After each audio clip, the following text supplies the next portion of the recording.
The massive alien vessel, Catamaran, hung motionless in the void between stars, its crystalline hull flickering with the last desperate pulses of failing power.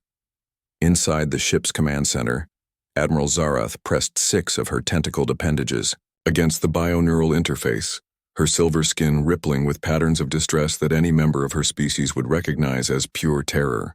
"Status report," she commanded, though her voice carried the weight of someone who already knew the answer would be catastrophic. Commander Velen, her closest advisor and oldest friend, approached with movements that spoke of barely contained panic.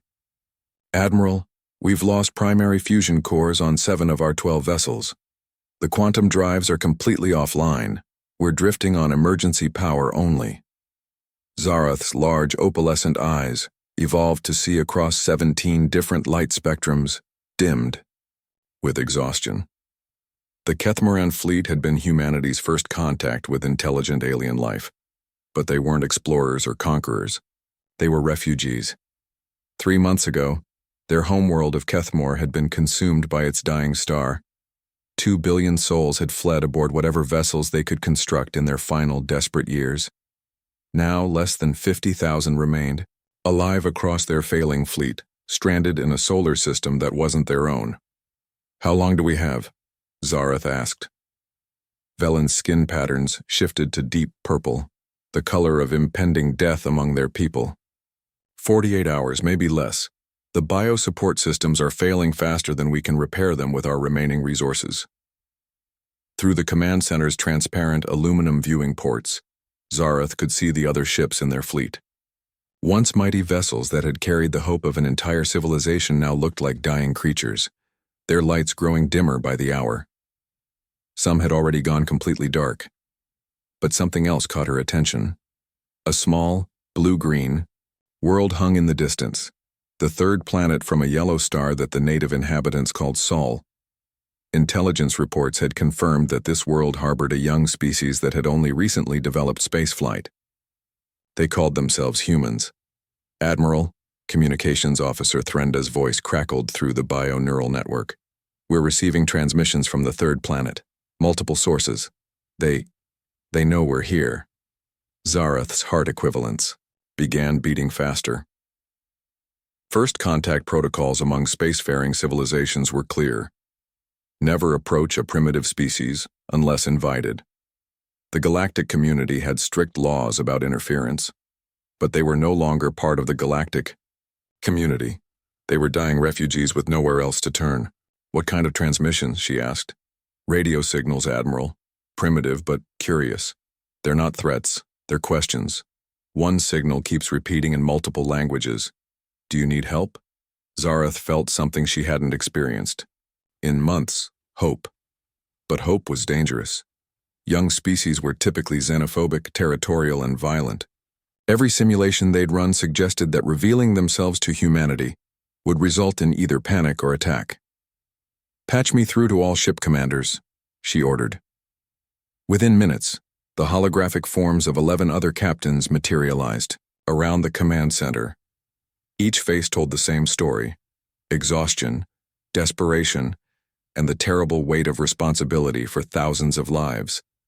"Fellow commanders," Zarath began, "we face a choice that may determine whether our species survives or dies among the stars. Our options are limited. We can drift here and die with dignity, or we can reach out to this young species called humanity and risk everything on their mercy." Captain Morin of the science vessel, Quantum Dream, spoke first. "Admiral, with respect, the xenopsychology profiles we've compiled suggest humans are aggressive and unpredictable. They've only achieved spaceflight within the last century, and they still engage in wars among their own species." "That's exactly why they might help us," interrupted Captain Yelva of the civilian transport Hopeslight. "A species that fights for their own might also fight for others. Besides, what choice do we have? My ship is carrying 8,000 civilians, including 3,000 children. I won't let them die because we were too proud to ask for help." The debate that followed was heated but brief. In the end, the math was simple: certain death through inaction, or possible survival through desperate action. Very well, Zareth decided.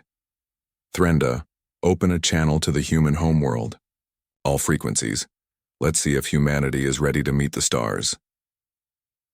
As the communication systems powered up, using precious energy they couldn't spare, Zareth wondered if they were about to witness first contact that would be remembered as either humanity's greatest moment of compassion or the beginning of an interstellar tragedy. The message they were about to send would change everything. Chapter 2. First contact, Dr. Sarah Chen hadn't slept in 36 hours. As the director of the Search for Extraterrestrial Intelligence Institute, she'd been monitoring the massive energy signatures appearing at the edge of their solar system for 3 days straight. What had started as unusual gravitational anomalies had quickly escalated into the most significant event in human history. Director Chen, her assistant Marcus called from across the cramped control room at the Arecibo replacement facility in Chile. You need to see this. The signals are strengthening and they're definitely artificial. Sarah rubbed her eyes and stumbled over to Marcus's workstation. The massive screens displayed wave patterns unlike anything in their databases. These weren't random, cosmic background radiation or pulsar emissions. These signals had structure, intention, and most impossibly of all, they seemed to be trying to communicate. How many world governments have you briefed? She asked. All of them. The UN Security Council is in emergency session. NASA, ESA, and the other space agencies have been sharing data for the last 6 hours. The president wants to speak with you in 20 minutes. Before Sarah could respond, every screen in the facility exploded with activity. The random signal patterns suddenly organized themselves into something unmistakable. Mathematics. Prime. Numbers. The Fibonacci sequence. And then something that made Sarah's heart stop. A basic representation of the periodic table. They're trying to establish communication protocols, she whispered. This is it, Marcus. This is really happening. But then the signals changed. The mathematical patterns were replaced by something that chilled Sarah to her core, what looked unmistakably like distress signals. The energy signatures from the mysterious objects were fluctuating wildly, and several had gone completely dark. They're in trouble, Marcus said, stating what Sarah had already realized. At that moment, every communication device in the facility activated simultaneously. Radios, televisions, satellite uplinks, even personal cell phones, all began broadcasting the same signal. It was clearly alien in origin, but it had been processed through some kind of translation matrix that made it understandable in dozens of human languages. The voice that emerged was clearly non-human, too melodious, with tonal qualities that no human throat could produce, but the words were perfectly clear. People of Earth, we are the Kethmaran, refugees from a dying star. Our fleet is stranded in your solar system. Our power fails. Our people die. We seek not conquest, but compassion. We have technologies that could benefit your species greatly, but we ask for nothing more than the chance to survive. If there is mercy in your hearts, please respond. We have less than 2 days before our life support systems fail completely. The transmission repeated in English, Mandarin, Spanish, Arabic, and dozens of other languages before falling silent. Sarah stared at the screens, her mind racing. In one moment, humanity had received confirmation that they weren't alone in the universe, learned that faster-than-light travel was possible, and been asked to undertake the greatest rescue mission in their species' history. Her phone rang. The caller ID showed only POTUS. Dr. Chen, came the familiar voice of President Rodriguez. I trust you've heard the transmission. I need your assessment, and I need it fast. The world is watching, and we have less than 48 hours to decide whether humanity's first act as a member of the galactic community is one of compassion or cautious self-preservation. Sarah looked around the control room at her team of scientists, linguists, and engineers. These people had devoted their lives to finding evidence of extraterrestrial intelligence, and now that they'd found it, the aliens were asking for help. Mr. President, she said, I believe we're looking at the most important decision in human history. But if these beings were hostile, they wouldn't be asking for help. They'd be taking what they needed. The very fact that they're reaching out to us despite being clearly more technologically advanced suggests they respect our autonomy and our right to choose. But can we trust them? Sarah paused, watching the data streams that continued to flow from the alien fleet. Sir, they're dying out there. They're dying out. Their power systems are failing, and they could have easily hidden from us or simply taken what they needed from our system's resources. Instead, they revealed themselves and asked for permission. That tells me everything I need to know about their character. Dr. Chen, I'm authorizing you to coordinate with NASA and our international partners. If we're going to do this, we need to move fast. But I want protocols in place. We help them, but we do it smart. Jesus, whispered Engineering Chief Watson as they floated through the airlock in their environmental suits. Look at the size of this place. Our entire ship could fit in this docking bay 3 times over. As Sarah hung up, she realized that humanity was about to face its first real test as a spacefaring species. Would they choose fear or hope, isolation or cooperation? Around the world, similar conversations were happening in government buildings, research facilities, and military command centers. The alien message had been broadcast globally, and the response was unlike anything in human history. Instead of widespread panic, there was an unprecedented wave of unity. Social media exploded with hashtags like Kong Alien Rescue and Donk Humanity Rises. Donations poured into space agencies from private citizens wanting to contribute to the rescue effort. But not everyone was convinced.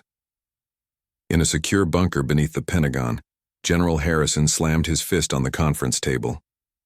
This could be a trick, he growled to the assembled Joint Chiefs. These aliens show up at the edge of our system, claim to be refugees, and suddenly want our help? It's the oldest trick in the book. Appear weak to catch your enemy off guard.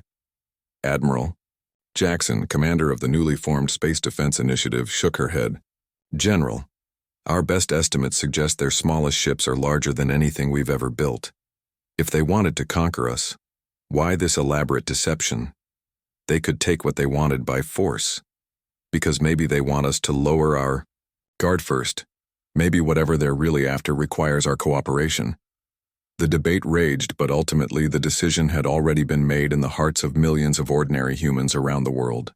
This was humanity's moment to prove that they were ready to join a larger community of intelligent life. The rescue mission was about to begin. Chapter 3. Against all odds, Captain Jake Morrison had never expected his cargo hauler to become humanity's first interstellar rescue vessel. But life had a way of surprising everyone. The Determination, originally designed to ferry supplies to lunar mining operations, had been hastily retrofitted with every piece of life support equipment NASA could find, along with fusion reactors borrowed from 3 different countries, and a medical bay assembled by the world's top xenobiologists. Cargo Bay 3 is loaded with the Catamaran atmospheric processors, reported Dr. Yuki Tanaka, the mission's chief engineer, over the comm system. Dr. Martinez says the medical supplies are secured, and the fusion reactors are running at optimal efficiency. Jake looked out through the reinforced viewports of his ship's bridge at the most incredible sight in human history.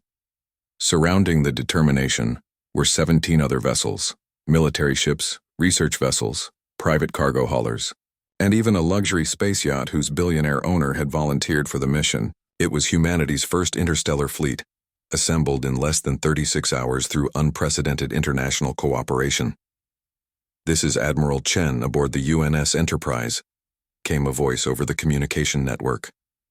Sarah Chen had been promoted to admiral and given command of the rescue fleet in recognition of her role in establishing first contact. All ships report ready status. The journey to the edge of their solar system would take 18 hours at maximum burn, faster than any human vessels had ever traveled before, thanks to modifications made with theoretical physics principles the Catamaran had transmitted, as a gesture of good faith. But they weren't just racing against time. As they traveled, more disturbing news came from the alien fleet. 3 more ships had gone completely dark, and the energy signatures from the others were weakening faster than predicted. "Admiral," came a transmission from Dr. Elena Rodriguez. Aboard the medical ship Mercy, I've been analyzing the biological data the Kethmaran transmitted. Their species requires a complex mix of atmospheric gases that we can synthesize, but their power systems are failing so rapidly that we might not have enough time to establish life support for all their survivors. Jake listened to the transmission with growing concern. The rescue mission was turning into something much more complicated than anyone had anticipated. They weren't just dealing with mechanical failures. They were racing against the biological limits of an entire species. "Admiral Chen, this is Captain Morrison," he said into his comm unit. "The Determination is carrying more heavy equipment than anyone else. Request permission to break formation and approach the alien fleet at maximum velocity. Maybe we can get their primary power systems online while the rest of the fleet handles evacuation." "Negative, Captain Morrison. We maintain formation for safety reasons." "Admiral, with respect, those people don't have time for our safety protocols. Every minute we delay is costing lives." There was a long pause before Admiral Chen responded. "Captain Morrison, you're authorized to break formation, but you maintain constant communication, and if anything looks even slightly suspicious, you retreat immediately." Jake felt a mixture of excitement and terror as he pushed the Determination's engines beyond their recommended limits. Around him, his crew of 12, volunteers from 6 different countries, worked frantically to prepare the equipment they'd need to restore power to alien vessels, using technology they barely understood. "Captain," said Dr. Petrov, the Russian physicist who'd been assigned to their mission, "I've been studying the Kethmaran power systems. They use a form of controlled fusion that's far more efficient than ours, but it requires a specific type of catalyst that we don't have. Can we synthesize it? Possibly, but it would take hours we don't have. However, I think we might be able to use our own fusion reactors as a temporary power source. It won't be elegant, but it might buy them enough time for a proper repair." As the Determination approached the alien fleet, Jake felt his breath catch in his throat. The ships were even more massive than their long-range scans had suggested. The smallest was easily 3 times the size of Earth's largest space station, and their designs were unlike anything human engineers had ever imagined. They looked almost organic, with flowing curves and surfaces that seemed to shift and change in the starlight. But what struck him most was how quiet they were. These massive vessels, capable of carrying thousands of beings across interstellar distances, were now dark and silent, drifting like ghost ships through the void. "Determination. This is Admiral Zarath of the Kethmaran fleet," came a transmission, in that melodious alien voice they'd grown familiar with. "We are grateful beyond expression that you have come, but I must warn you, our situation is more desperate than we initially indicated. We have lost life support on 4 vessels completely. Nearly 12,000 of our people have less than 6 hours of breathable atmosphere remaining." Jake felt the weight of responsibility settle on his shoulders like a physical force. 12,000 lives. More people than lived in many Earth cities, depending on decisions made by a cargo hauler captain who'd never planned to be anything more than a truck driver in space. "Admiral Zarath, this is Captain Morrison. We're going to dock with your largest vessel and transfer our portable fusion reactors. Can your people help us with the technical integration?" "Captain Morrison, our engineering staff will do everything possible to assist, but you should know what you are attempting has never been tried before. Integrating human and Kethmaran technology could be extremely dangerous."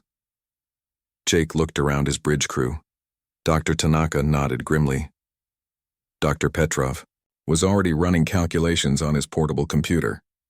Engineering Chief Watson was checking and rechecking the portable reactors they'd need to transfer. "Admiral, we didn't come all this way to play it safe. Let's get to work." As the Determination maneuvered toward the massive alien flagship, Jake realized that the next few hours would determine whether humanity's first act as a member of the galactic community would be remembered as a triumph of cooperation or a tragedy of good intentions. But looking at his crew, scientists and engineers who'd volunteered to risk their lives for beings they'd never met, Jake felt something he hadn't expected: pride. This was humanity at its best, reaching across the vast darkness between stars to help strangers in need. The docking was about to begin. Chapter 4. The Greatest Rescue. The docking bay of the Catamaran flagship was like stepping into an alien cathedral. The walls curved upward in impossible spirals, covered with what looked like living metal that pulsed with bioluminescent patterns. The atmosphere was thick and humid, filled with scents that Jake's brain couldn't quite process, somewhere between ozone and blooming flowers. Jake was too busy staring at their hosts to respond. Admiral Zarath stood before them, and she was nothing like what human science fiction had prepared them for. Nearly 8 feet tall, with silver skin that rippled with constantly shifting patterns of color, she moved with a fluid grace that made it clear her species had evolved in an aquatic environment. Her 6 tentacle-like arms ended in hands that had too many fingers, and her eyes were the most alien thing about her. Large, opalescent, they seemed to contain entire galaxies of swirling light. But when she spoke, her voice carried a warmth that transcended species. "Captain Morrison, I am Admiral Zarath. In the name of 50,000 Catamaran refugees, I welcome you aboard our vessel, and thank you for risking your lives for strangers."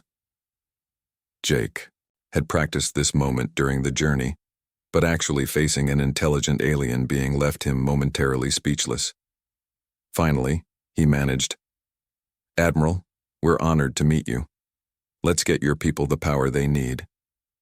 What followed was the most intense engineering challenge in human history. Dr. Petrov and Dr. Tanaka worked alongside Catamaran engineers whose names were unpronounceable, but whose dedication was unmistakable. The fusion reactors from the Determination had to be completely reconfigured to interface with alien power systems that operated on principles human science was only beginning to understand. "The quantum resonance frequencies are completely different," Dr. Tanaka explained as she crawled through a maintenance tunnel that had been designed for beings with 6 arms. "It's like trying to plug a lightning bolt into a butterfly's wing." Meanwhile, Admiral Zarath led Jake through the ship's civilian sections, and what he saw there changed his understanding of what they were really trying to save. The Catamaran weren't just refugees. They were families. Children played in corridors lit by failing emergency power. Their skin patterns shifting through colors that Jake somehow understood meant joy, despite their desperate circumstances.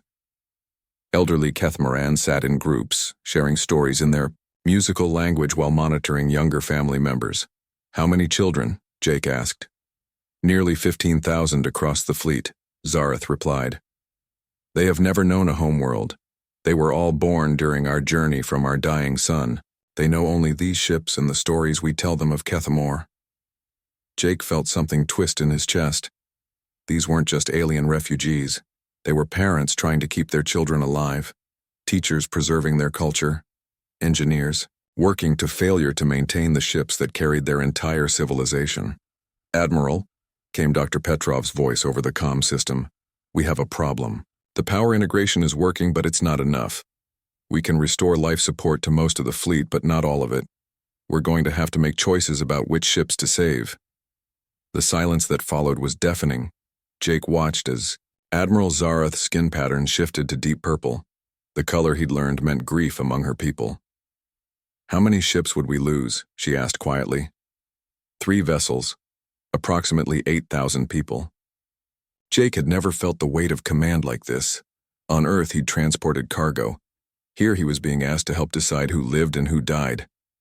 "Wait," came a new voice over the comm system. It was Admiral Chen from the rescue fleet.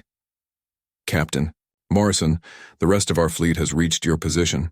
We're not just carrying life support equipment, we're carrying space. Every ship in our fleet can take refugees."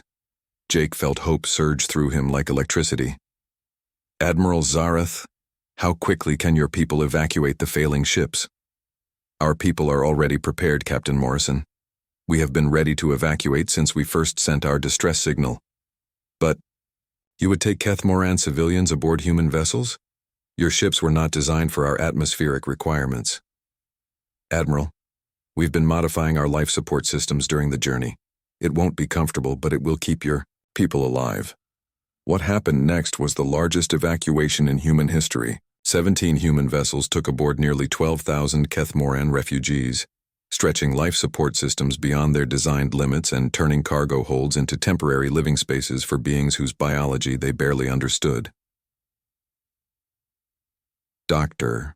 Elena Rodriguez worked tirelessly to adapt human medical equipment for Kethmoran physiology, while linguists struggled to learn enough of their language to communicate basic needs. Engineers from both species worked together to solve problems that neither could have faced alone. But the real miracle wasn't technical, it was social. Human crew members found themselves sharing their food with alien children, teaching them human games and learning Kethmoran songs that painted colors in the air. Species barriers dissolved in the face of shared purpose. "Captain," Admiral Zarath said as they watched the last evacuation shuttle dock with the human fleet, "what your species has done today, it will be remembered for as long as the Kethmoran survive. You have shown us that intelligence and compassion are not mutually exclusive, that different species can work together for the greater good." Jake looked out at the combined fleet, human and alien vessels now linked by more than just shared space but by bonds of mutual respect and cooperation. "Admiral, I think we've both learned something important today. The universe is a big, dangerous place, but it's also full of beings who are willing to help each other survive." As the combined fleet began its journey toward Earth's orbital stations, Jake realized that this was just the beginning. Humanity had passed its first test as a spacefaring species, but the real work of building relationships with their new alien neighbors was just starting. The rescue was complete, but the adventure of interstellar cooperation was just beginning. Epilogue. New Horizons. 6 months after first contact, the view from Luna Station had changed dramatically. What had once been humanity's most remote outpost was now the bustling hub of the first interstellar diplomatic center. Kethmoran vessels, their power systems fully restored with hybrid human-alien technology, orbited alongside human ships in a dance of cooperation that would have seemed impossible just a year before.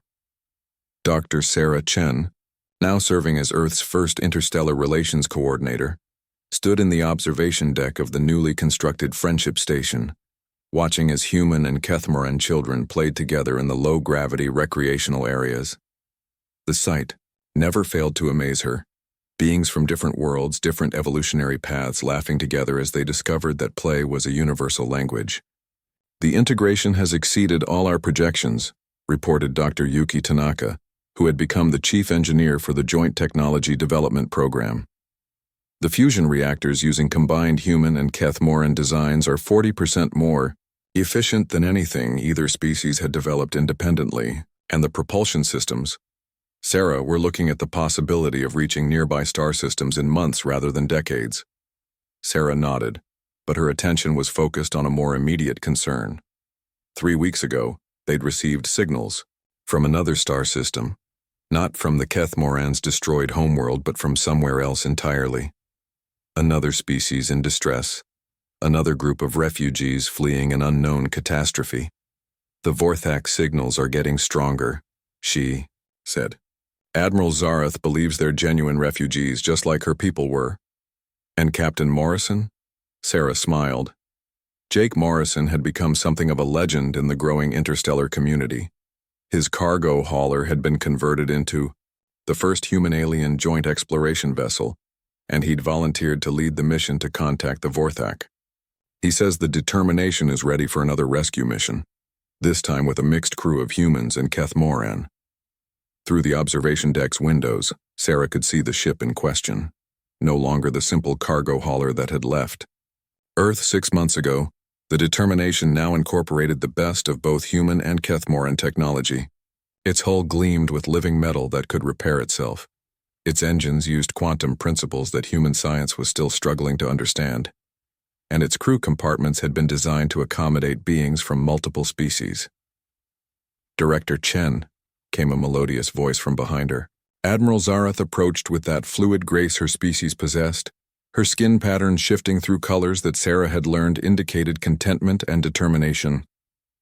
"Admiral, I trust the council meeting went well?" "Better than well. Director, the Galactic Council has formally recognized the Human-Kethmoran Alliance as a member civilization. We are no longer refugees or a primitive species. We are partners, and the galaxy has taken notice." Sarah felt a surge of pride that was immediately tempered by concern. And the responsibilities that come with membership? Zareth's patterns shifted to deeper hues. There are other species in need, Director Chen. The galaxy is vast, and catastrophes are more common than either of our species previously understood. The Vorthak are just the beginning. As if summoned by their conversation, Jake Morrison's voice crackled over the station's communication system. Friendship Station, this is Captain Morrison aboard the Determination. We're ready for departure to the Vorthak system. Crew manifest includes 4 humans, 3 Kethmaran, and, well, we'll see what we find out there. Sarah activated the Pombert communication system. Captain Morrison, you are authorized for departure. Bring our new friends home safely. Copy that, Director. See you in a few months. As the Determination departed Luna orbit, its hybrid engines leaving a trail of quantum distortions that bent starlight into beautiful patterns, Sarah reflected on how much had changed. Humanity had gone from a single-planet species to members of a galactic community in less than a year. They'd learned that the universe was full of intelligent life, that cooperation was possible across species barriers, and that sometimes the greatest adventures began with a simple decision to help strangers in need. But perhaps most importantly, they'd learned that they weren't alone. The Kethmaran refugees had become partners, teachers, and friends. Their children played together, their scientists worked together, and their dreams of exploring the galaxy had become shared ambitions. As Sarah watched the Determination disappear into the starfield, she knew that this was just the beginning of humanity's greatest adventure. There were other species to meet, other civilizations to learn from, and undoubtedly other rescue missions that would test the bonds between species. But for the first time in human history, they weren't facing the unknown alone. They had allies, friends who had crossed the void between stars to share in both the challenges and the wonders that lay ahead. The universe was vast, dangerous, and full of surprises. But it was also full of hope. And that, Sarah realized, made all the difference.